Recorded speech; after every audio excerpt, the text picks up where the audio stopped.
साधु साधु। नमो तस् भगवतो अरहतो सम्मा संबुद्दस्स। नमो तस् भगवतो अरहतो सम्मा संबुद्दस्स। नमो तस् भगवतो अरहतो सम्मा संबुद्दस्स। साधु साधु साधु। पूजनीय कल्याण मित्र, हमारे गुरु बंते जी को हमारा प्रणाम है। साधु साधु साधु।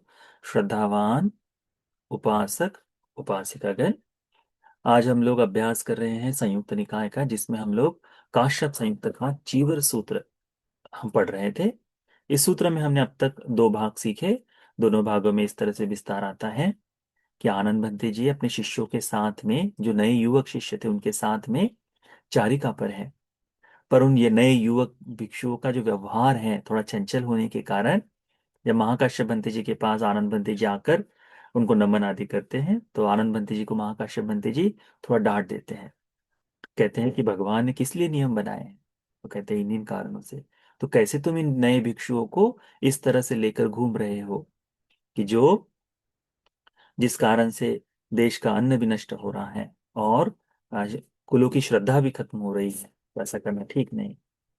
तो उस समय उनको लड़का कर कर कहते हैं कि तुम तो लड़के जैसे व्यवहार कर रहे हो। तो कहते बनते आप कब तक, यानी बहुत समय से देखा, तो बनते ये लड़का नाम से मुझे पुकारना कब बंद होगा करके। तो कहते व्यवहार तुम ऐसा करते हो इसलिए कहना पड़ता है। ये बात तुलनंदा नाम की भिक्षुनी सुनती है और वो सुनकर महाकाश्यप भंते जी को इस तरह से दोषारोपण करती है। क्या कहती है कि महाकाश्यप तो दूसरे धर्मों में प्रवज्जित थे, दूसरे धर्मों के साधु थे, सन्यासी थे। उस सन्यासी से यहाँ इस बुद्ध शासन में आकर हमारे विदेही मुनि यानी आनंद भंते जी को कैसे इस प्रकार से लड़का कर कर संबोधित कर सकते हैं करके। महाकाश्यप भंते जी भी इस बात को सुनते हैं और क्या कहते हैं। महाकाश्यप भंते जी आनंद भंते जी को पूरा विस्तार करते हैं कि जिस दिन मेरे मन में प्रवज्जा की भावना जागी, जिस दिन मैं चीवर लेकर प्रवज्जित हुआ, उस दिन से केवल और केवल मेरे मन में शास्ता कोई है तो वे तथागत सम्यक संबुद्ध ही है। जब मैं स्वयं प्रवज्जित हुआ और जब मैं रास्ते पर चल रहा था, तब भगवान स्वयं वहां आए। भगवान को मैंने देखा कि भगवान वहां पर बैठे हुए हैं और भगवान के पास बैठकर मैंने भगवान को नमन किया और नमन करने के पश्चात मैंने कहा कि आप ही सत्ता में बनते भगवान, आप मेरे शास्ता हैं भगवान। सावको हमस्मी, मैं आपका श्रावक हूं, शिष्य होकर के मैंने कहा। दो बार जब मैंने ये कहा, तब भगवान ने इस बात को कहा कि तुम्हारे जैसा शास्त्रा के प्रति विश्वास होने वाला व्यक्ति यदि अन्य कहीं नमन करे तो उस व्यक्ति का सिर 7 टुकड़ों में विभक्त हो जाएगा करके। जो जानते हुए न जानते हुए जानता है कहे, न देखते हुए देखता है कहे, ऐसे व्यक्ति का सर 7 टुकड़ों में भिन्न हो जाएगा। परंतु तथागत जानते हुए जानते हैं कहते कहते हैं, देखते हुए देखते हुए कहते हैं। इसीलिए भगवान के पास आना श्रेष्ठ है। तब भगवान बुद्ध जी काश्यप भिक्षु को इस तरह से धर्म का उपदेश देते हैं। बड़ा सुंदर धर्म का उपदेश है। ठीक है, क्या कहते हैं भगवान? तस्मा तिहते काश्यप, काश्यप एवं शिक्षितव्यं, तुमने ऐसा सीखना चाहिए। ये भगवान ने काश्यप बंते जी को शुरुआत में दिया हुआ उपदेश है। शुरुआत में दिया उपदेश है। क्या कहते हैं काश्यप बंते जी को भगवान? तिब्बंग में हिरोतापंग पच्चुपाठितंग भविष्यति थेरेसु नवेसु मज्जिमेसु ति। क्या कहते हैं कि काश्यप, तुम अपना लज्जा और भय इनके साथ ही व्यवहार करो। पाप कर्म में लज्जा, पाप कर्म में भय, ये जो है ना हिरि और ओतप, इसे अपने जीवन में स्थिर करते हुए ही व्यवहार करो। नए भिक्षुओं के साथ, पुराने भिक्षुओं के साथ, मध्यम भिक्षुओं के साथ। यानी जीवन भर भिक्षुओं के साथ व्यवहार करते समय तुम में लज्जा और भय होना चाहिए। तिब्बम में हिरोतप्पम पच्चुपट्टिता। ठीक है। यानी व्यवहार धर्म के लिए भगवान महाकाश्यप पंडित जी को सिखाते हैं।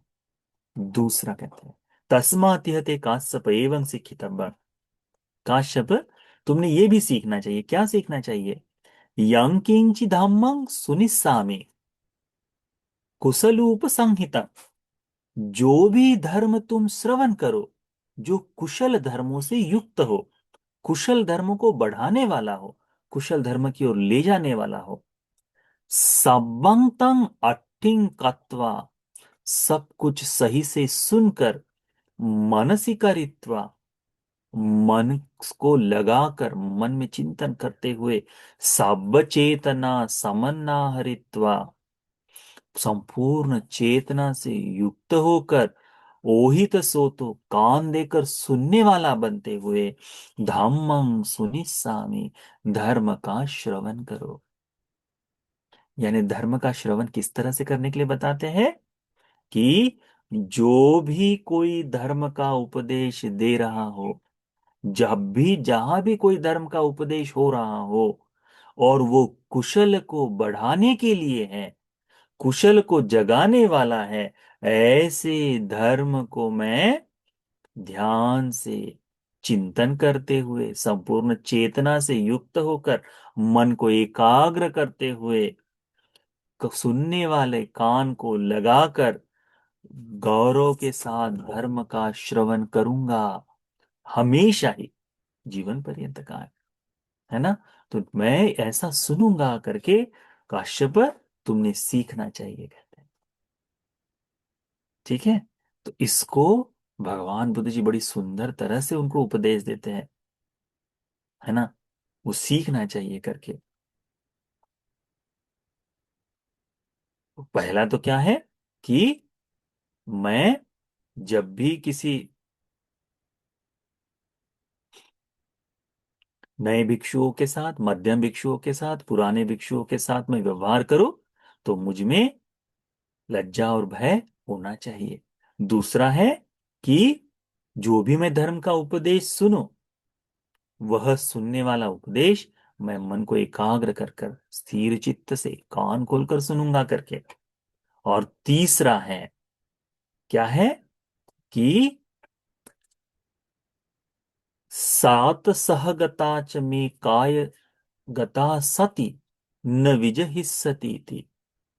ये कायगता सती जो है ना, यानी काया पर अपने मन को एकाग्र करने का जो है कायगता सती, यानी कैसे चलना है, कैसे बैठना है, कैसे उठना है, इनके प्रति संपूर्ण सजानता जो है, इनके प्रति संपूर्णता से स्मृतिमान होकर, कायानुपस्थित जो कहते हैं ना, कि संपूर्ण काया की अनुपश्यना करते हुए विचार विवरण करना, यह जो है मैं संपूर्णतः हमेशा करते रहूंगा, इस स्मृति का त्याग नहीं करूंगा, या निरंतरता से मैं सती संपजन्य बनाए रखूंगा करके काश्यप तुमने सीखना चाहिए कर।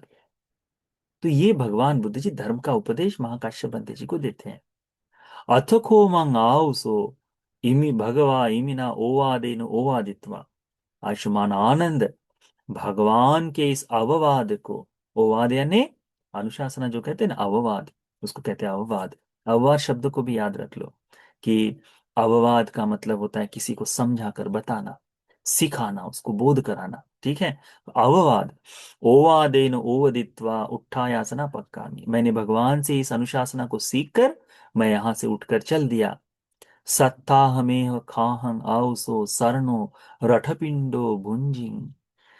7 दिन तक केवल मैं इस राष्ट्र का अन्न खाता रहा। 7 दिन तक। कैसे? बंधन में बना, ऋण मुक्त हुए बगैर, यानी ऋण में खाता रहा, उधार जैसे खाना है ना जिस तरह से, वैसे खाता रहा। कितने दिन?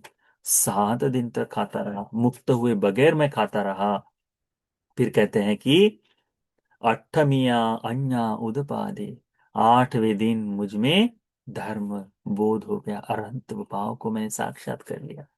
8वें दिन के बाद अरहंत का, अरहंत को दिए हुए खाने का कोई कर्ज नहीं होता, बिल्कुल कर्ज मुक्त, कर्ज रहित होता है अरहंत मुनि।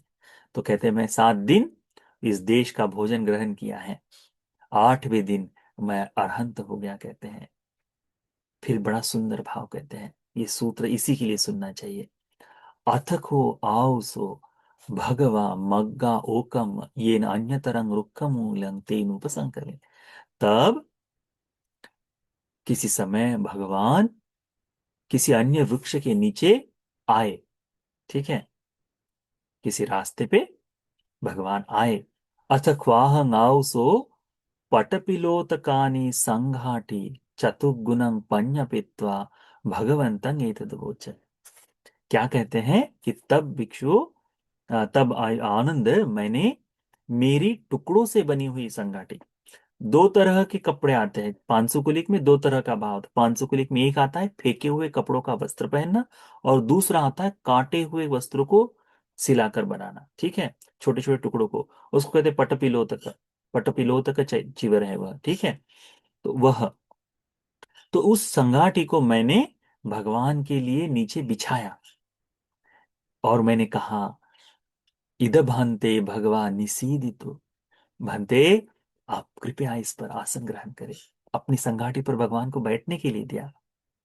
यंग ममस दीघरतंग हिताय सुखायते, ये मेरे लिए दीर्घ काल के लिए हित सुख के लिए होगा करके। आप समझ रहे हैं, किसी को आसन देने के बारे में ये भाव होता है। जिन उपासकों के घर में भिक्षुओं को बैठने के लिए सोफे पर बैठते हुए भी कोई सफेद वस्त्र बिछा कर देता है, कोई विशेष करके भिक्षुओं के लिए आसन बना कर देता है, उसके मन में यही भाव होना चाहिए। कैसा? कि यंग ममस दीघरतंग हिताय सुखायाति, यह आसन देना मेरे लिए दीर्घकाल के हित सुख के लिए हो जाए करके, ये चेतना होनी चाहिए। हम इन अरहंत मुनियों से, हम इन भिक्षुगणों से सीख सकते हैं कि कैसे हमें व्यवहार करना चाहिए। महाकश्यप बनते जी इस प्रकार से भगवान को आसन देते हैं, भगवान उस आसन को ग्रहण करते हैं। निसीदी को आओ सो भगवा पन्यते आसन, भगवान उस आसन पर बैठ जाते हैं। निसज्ज खो मंगाओ सो भगवाई दोच, जब भगवान बैठ गए तो बैठकर भगवान बुद्ध जी मुझे कहते हैं, महाकश्यप बनते जी को कहते हैं, क्योंकि अभी भगवान बैठे हैं ना, तो वो कपड़ा जो है उनको स्पर्श हो गया। मुदुका को त्यायं काश्यप पटपिलोतकानंग संघाटे, कि काश्यप ये तुम्हारी संघाटी जो है बड़ी मृदु है, बड़ी सौम्य है, बड़ी सॉफ्ट है, सॉफ्ट है ना, बड़ी सॉफ्ट है कहते हैं, बड़ी सौम्य है कहते हैं। तुरंत दूसरा क्षण नहीं जाता मां का शब्द जो कहते हुए, कहते हैं पटिगन्नाथ में बांधे भगवा पटपिलोतकानं संगाटी अनुकंपं उपादायाति। भंते आप इस संगाटी को स्वीकार करें मेरे ऊपर अनुकंपा करते हुए। फिर भगवान बुद्ध जी स्वयं कहते हैं धारे ससी पन में त्वं काश्यप सनानी पांसुकूलानी निब्बसनानि थे। काश्यप, तो फिर क्या तुम मेरे इस सान से बने हुए पांसुकुली के चीवर को तुम ग्रहण करोगे? धारे सामहंग भांते, यदि भगवान चाहे तो मैं उसे स्वीकार कर लूंगा, धारण कर लूंगा। भगवतो सनानी पांसुकोलानी निब्ब सनानी ते, भगवान का ये चीवर मैं स्वीकार कर लूंगा यदि भगवान कहे तो। सो खांगाओ सो पटिपिलोत कानंग संगाटी भगवतो पादासी, तब मैंने वो भगवान को ये संगाटी अर्पण कर दी, और भगवान की इस संगाटी को मैंने स्वीकार किया, भगवान की संगाटी को मैंने स्वीकार कर लिया। फिर कहते हैं यंग ही त्वंग आओ सो सम्मा वदमानो वदय, यदि आयुष्मान, यदि तुम्हें कहना हो, यदि किसी के बारे में यदि ये कहे, सत्य में यदि किसी के बारे में यदि कहना हो, भगवतो पुत्तो, कि भगवान का पुत्र, औरस पुत्र, यानी सच्चा पुत्र, सही लड़का कौन है? मुख तो जातो, भगवान के मुख से उत्पन्न हुआ, धम्म जातो, धर्म से जन्म लिया, धम्म निमितो, धर्म से निर्मित हुआ, धम्म दायादो, धर्म का जिसके लिए दायाद है, पटिगहितानि सानानि पांशुकुलानि निब्बसनानि ते, भगवान के पांशुकुल एक चीवर को धारण करने वाला यदि कोई है, ममंग तंग सम्मा वदमानो वदय, यदि कोई कहे तो वो केवल मेरे लिए ही कहेगा करके कहते हैं कश्यप पंत जी। कितनी अद्भुत बात है, कितनी सुंदर बात है। महाकाश्यप भंते जी को हम क्या कह सकते हैं? भगवान का औरस पुत्र, भगवान के धर्म मुख से जन्म लिया, धर्म से जन्म लिया, धर्म से निर्मित, भगवान के धर्म का दायाद, भगवान का चीवर धारण करने वाले भी महाकाश्यप। कितना सुंदर। यदि कोई कहना है कि कौन है भगवान का औरस पुत्र, तो वो महाकाश्यप बंती जी के लिए कहेंगे करके कहते हैं। फिर महाकाश्यप बंती जी पूर्व में जैसे हमने सूत्र में देखा ना, जानविज्ञा सूत्र में, ठीक है ना, कि एक एक प्रकार से एक ध्यान, द्वितीय ध्यान, तृतीय ध्यान, चतुर्थ ध्यान, अट्ठ निरोध समापत्ति तक जितने ध्यान है, संज्ञा वेद निरोध ध्यान जो है ना, उस ध्यान तक भगवान ने प्रशंसा की कि जैसे मैं रह सकता हूं, वैसे ही महाकाश्यप रह सकते हैं। तो महाकाश्यप बनते जी यहाँ पे भी बताते हैं कि ये बात मेरे बारे में भगवान ने कही है। कहते हैं कि मैंने इसी जीवन में आश्रवों को क्षय कर चित्त विमुक्ति, पඤ्ञा विमुक्ति को साक्षात कर इसी जीवन में अरहत्व के सुख से मैं विराजमान हूं। कहते हैं ये जो कोई हाथी है, जो हाथी है, तो 7 फीट का हो, 7.5 फीट ऊंचाई में हो, या फिर 7.5 फीट तो नहीं, 70 रत्न अंक कहाँ है, रत्न का एक प्रमाण अलग होता है, शायद मुझे लगता है इससे ऊपर हो। रत्न का जो प्रमाण है, वो रत्न प्रमाण एक तो 1.5 फीट का हो सकता है या 2 फीट का हो सकता है, पता नहीं। तो 7 साढ़े 7 फीट रत्न का प्रमाण जो है, तो ये प्रमाण का जो हाथी है, इस इतने विशाल हाथी को कोई ताड़ के पत्ते से छुपाना चाहे, ताल पत्ती का छादे तब बंग मन्यते। ताड़ के पत्ते पता है ना, ताड़ के पत्ते से छुपाना चाहे, उस हाथी को ढकना चाहे, तो क्या उसे छुपा सकेगा? नहीं छुपा सकेगा। कहते हैं मां का सबंती जी, यो में छ अभिज्ञा छादे तब बंग मन्ये स्याति। ये मेरी 6 अभिज्ञाओं को इस तरह से छोटे से वचन से तुम छुपाने की कोशिश करने चाह कर रही है करके कहते हैं। तो ये महाकाश्यप बनते जी अपने संपूर्ण गुणों को उस समय प्रकट करते हैं। अरहंतों के गुण, इन महामुनियों के गुण इतने प्रभावशाली होते हैं कि इनको कोई दोषारोपण करे, इनका कोई यदि दोष दे दे, तो वो व्यक्ति धर्म में नहीं रह सकता। चवत्थी चपन थुल्लनंदा भिक्खुनी ब्रह्मचर्य माते, थुल्लनंदा नाम की भिक्षुनी अपने ब्रह्मचर्य से छूट गई, यानी सामान्य गृहस्थ धर्म में वो लौट कर वापस आ गई। उसके बाद रह नहीं पाई, रह नहीं पाई। तुम देखो, पहराद नाम का एक सूत्र है, पहराद नाम के एक सूत्र में कहा है, महासमुद्र मरी हुई वस्तुओं को अपने भीतर नहीं रखता, धीरे धीरे वह किनारे पर लाकर फेंक देता है। वैसे ही धर्म में मरा हुआ आदमी संग में रह नहीं पाता, धीरे धीरे धीरे धीरे उसके अकुशल लोगों को दिखते हैं, उसकी सड़ती हुई बॉडी अकुशल है ना, यानी वो सड़ता हुआ दिखाई देता है कि अरे अब इसमें से दुर्गंध आ रही है करके। वो भिक्षु भी, चाहे भिक्षु हो भिक्षु नहीं हो, जब वो धर्म में स्थित नहीं होता, तो उसकी बुराई जो है, उसकी गंदगी जो है बाहर दिखाई देती है, उसका चरित्र, उसका आचरण बाहर दिखाई देता है, दिखाई देता है स्पष्ट रूप से। इसका मतलब है कि वो सड़ रहा है, भी मरा हुआ सड़ रहा है, धीरे धीरे वो संघ के बाहर निकल जाएगा। ये वही है। महाकाश्यप भंते जी को दूसरे अन्य धर्म का सन्यासी करके जिस तरह से बोधन किया, किस लिए? नीचा दिखाने की दृष्टि से, इन श्रेष्ठ महामुनि को नीचा दिखाने की दृष्टि से जो कहा, ये उसको चित्त में एकाग्रता आने के लिए कभी नहीं कहा। पूर्ण विक्षिप्त, विक्षिप्त चित्त वाला व्यक्ति धर्म में नहीं हो सकता, अपने आप इस धर्म से बाहर निकल जाता है। आज भी वर्तमान में जो भिक्षुगण पवित्र जीवन जीते हैं, उन पवित्र भिक्षुओं के प्रति आपके मन में बड़ी पवित्रता का भाव होना चाहिए। परंतु जो भिक्षुगण मृत्यु के कगार में पहुंच चुके हैं, उनके बारे में भी आप जान ले कि उनकी दुर्गंध, उनकी बुराई, उनका व्यवहार लोगों को दिखाई देता है। तो इसका समझना चाहिए कि अरे, ये अभी समुंदर में ही है, पर मरा हुआ शरीर है, धीरे धीरे बहते हुए ये समुंदर के किनारे आकर गिर जाएगा, ये समुंदर से बाहर फेंका जाएगा करके पहरा सूत्र में। वैसे ही समझकर हमें हमारा काम करते रहना है। दुर्गंधि युक्त जो बात है वो चलते रहेगी। हमको महाकाश्यप बंते जी के प्रति बड़ा गौरव, बड़ी श्रद्धा, बड़ा भक्ति का भाव हमारे जीवन में होना चाहिए। ठीक है, इस बात को ध्यान में रखो। यह जो सूत्र है, ये सूत्र यहाँ समाप्त हुआ। यह सूत्र चीवर सूत्र, भगवान के चीवर के प्रति जो बताया, यही वो चीवर है जो महाकाश्यप बंते जी आज भी लेकर हैं। यही वो चीवर है जो भगवान के सान का चीवर उन्होंने रून की तरह अपने पास रखा। यही वो चीवर है कि जब मैत्रेय भगवान सम्यक संबुद्ध इस लोक में आएंगे, तब महाकाश्यप बनते जी उनको यह चीवर अर्पण करेंगे और वहां से परिनिर्वाण को प्राप्त होंगे।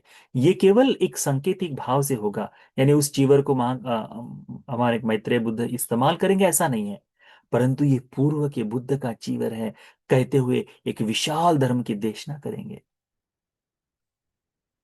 वो सत्यता जो बतानी वैसी कहेंगे, वो बताएंगे। तो उस कारण से महाकाश्यप बनते जी आज भी लेकर कि एक बुद्ध का चीवर दूसरे बुद्ध को ही सौंपा जाए, वो नष्ट ना हो, इस आशय से वो दे रहे हैं इतना। तो वही महाकाश्यप बनते जी जिनके कारण आज हमको इस सूत्रों का अभ्यास करने को मिल रहा है। आज यही वही महाकाश्यप बनते जिनके कारण हमें विनय का अभ्यास करने को मिल रहा है, क्योंकि उपालि बनते जी ने विनय प्रथम संगीति में बताया। संपूर्ण सूत्रों का उपदेश आनंद बनते जी प्रथम संगीति में किया। तो ये प्रथम संगीति, भिक्षु संगीति होना महाकाश्यप बंते जी की देन थी। तो कृतज्ञता व्यक्त करो। हमारे गुरु बंते जी ने महाकाश्यप बंते जी पर बड़ी सुंदर कविता बनाई है, कभी सुनने को मिले, सिंहली भाषा में है, सुन लो, मन बिल्कुल प्रीति से भर जाएगा, चाहे सिंहली में क्यों हो। महाकश्यप तेरा भी वंदना करके कहा है, बड़ा अद्भुत है। महाकश्यप सिंहली कवि करके लिख कर डालो यूट्यूब पर, आपको मिलेगा। तो आज ये धर्म का उपदेश आप सभी को अरहंत मुनियों के प्रति श्रद्धा से युक्त हो जाने के लिए, आप सभी को धर्म का जीवन जीने के लिए, चार आर्य सत्य के बोध के लिए पुण्य उपकारी हो जाए। साधु साधु साधु।